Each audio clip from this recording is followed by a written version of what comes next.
Santos, filho de Alisson Menezes Santos e Daniela Rosa Santos. Vem com a sua madrinha Ana Júlia. O maior sonho de João Vitor é ir à praia. O seu melhor momento é quando dorme. Uma pessoa muito especial é o seu irmão. E quando crescer, quer trabalhar em uma grande fábrica. Salva de palmas.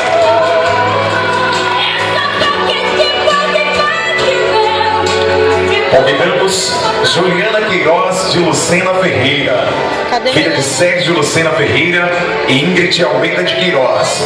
Vem com seu padrinho Guilherme. O maior sonho de Juliana Queiroz é viajar de avião. Seu melhor momento é quando brinca. Uma pessoa muito especial são os meus queridos pais. Quando crescer, quer ser cantora. Uma salva de palmas. Verana, me ajuda aqui, por favor. Bela, Renan. Convidamos Kelvin Wesley Jesus dos Santos, filho de Damasceno José dos Santos e Josefa Maria de Jesus. Vem com a sua madrinha Mona Lisa. O maior sonho de Kelvin Wesley é viajar de avião. Seu melhor momento é quando anda de bicicleta. Uma pessoa muito especial é a sua mãe. Quando crescer, quer ser professor. Uma salva de palmas.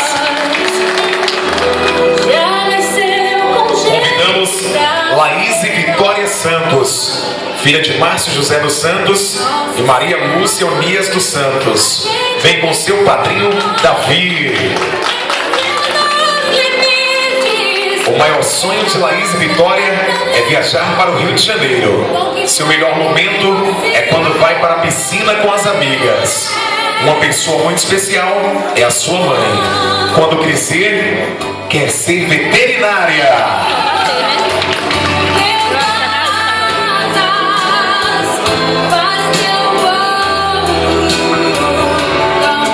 Convidamos Luan Henrique de Jesus Santos, filho de Reginaldo Alves dos Santos e Jocelina Maria de Jesus, que vem com Cauane, a sua madrinha.